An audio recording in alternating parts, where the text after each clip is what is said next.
তিনিচুকীয়া সমষ্টিৰ ইটাখুলি জিলা পৰিষদৰ বাবে অসম জাতীয় পৰিষদ দলৰ হৈ প্ৰাৰ্থিত্ব আগবঢ়াই যুৱ নেতা সুৰজিৎ গগৈয়ে।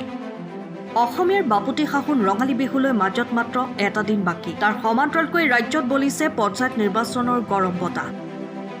উজনি অসমত মে মাহৰ 2 তাৰিখে হ'বলগীয়া প্ৰথম পৰ্যায়ৰ নিৰ্বাচনৰ মনোনয়ন পত্ৰ দাখিলৰ অন্তিম দিনা তিনিচুকীয়া যুৱ নেতা তথা সমাজসেৱক লগতে অসমৰ আগশাৰীৰ জাতীয়তাবাদী সংগঠন খিলঞ্জীয়া যুৱ শক্তিৰ তিনিচুকীয়া জিলা সমিতিৰ প্ৰধান সচিবৰ দায়িত্ব বহন কৰা সুৰজিৎ গগৈ ওৰফে ৰাজা গগৈ তিনিচুকীয়া সমষ্টিৰ অন্তৰ্গত ইটাখুলি জিলা পৰিষদ সমষ্টিৰ অসমৰ অন্যতম শক্তিশালী আঞ্চলিক দল অসম জাতীয় পৰিষদৰ প্ৰাৰ্থী হিচাপে প্ৰতিদ্বন্দ্বিতা আগবঢ়াইছে।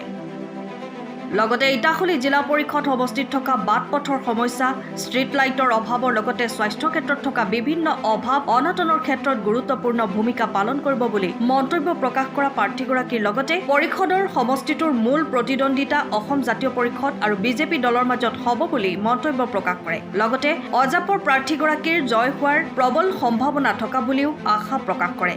অসমৰ জাতীয় পৰিষদৰ প্ৰাৰ্থী সুৰজিৎ গগৈ ৰাইজৰ পৰা মৰম আশীৰ্বাদৰ লগতে তেওঁলোকৰ বহুমূলীয়া ভোটটি প্ৰদান কৰি জনগণৰ হকে কাম কৰি যাবলৈ সুযোগ প্ৰদান কৰিবলৈ সংবাদ মাধ্যম যোগে আহ্বান জনায়। হয়, নমস্কাৰ। মোৰ নাম সুৰজিৎ গগৈ। মই ইটাখুলি ব্লকৰ পৰা এবাৰ প্ৰতিনিধিত্ব কৰিছোঁ এজেপি দলৰ হৈ ZPC পদৰ কাৰণে।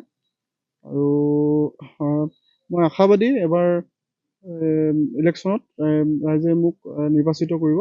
আৰু যথেষ্টখিনি আমাৰ দলৰ মানুহো আমি লাগি আছোঁ সকলোৱে। নিশ্চয় প্ৰতিনিধি কেইবাজনো আছে।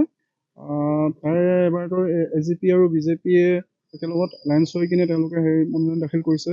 বাকী আমাৰ AJP ফালৰ পৰা আমাৰ যথেষ্ট সংখ্যক আমাৰ ভালপোৱা মানুহো আছে আমাৰ দলটো। আৰু আমি বিশেষকৈ এতিয়া নতুন চাম আমি ওলাই আহিছোঁ কিবা এটা কৰোঁ বুলি। আমি আশাবাদী হয় নিশ্চয়কৈ। ৰাইজৰ কাৰণে পোনপ্ৰথমে ক'বলৈ গ'লে বিশেষকৈ আমাৰ গাঁওসমূহত বিশেষ কিছুমান অসুবিধা আছে। মোৰ কিছুমান লক্ষ্যৰ পৰিকল্পনা আছে। মই যদি নিৰ্বাচিত হয় বা মই যদি জিকোঁ, বিশেষকৈ আমাৰ গাঁওসমূহত যিবোৰ যাতায়াতৰ আদি পদূলিবোৰ আছে সেইবোৰ ষ্ট্ৰীট লাইটৰ সম্পূৰ্ণ ষ্ট্ৰীট লাইটৰ ব্যৱস্থা কৰা। আৰু আমাৰ গাঁওসমূহত স্বাস্থ্য খণ্ডত বিশেষকৈ স্বাস্থ্য খণ্ডত চাব চেণ্টাৰসমূহ কিদৰে বৃদ্ধি কৰা, স্বাস্থ্য সেৱাসমূহ আনিব পৰা তাৰ কিছুমান পৰিকল্পনা আছে। আৰু আমাৰ গাঁৱৰ যিবোৰ শ্মশানবোৰ সেইবোৰ উন্নতি কৰা, কেনেকৈ উন্নত কৰিব পাৰি তাৰ কিছুমান পৰিকল্পনা আছে।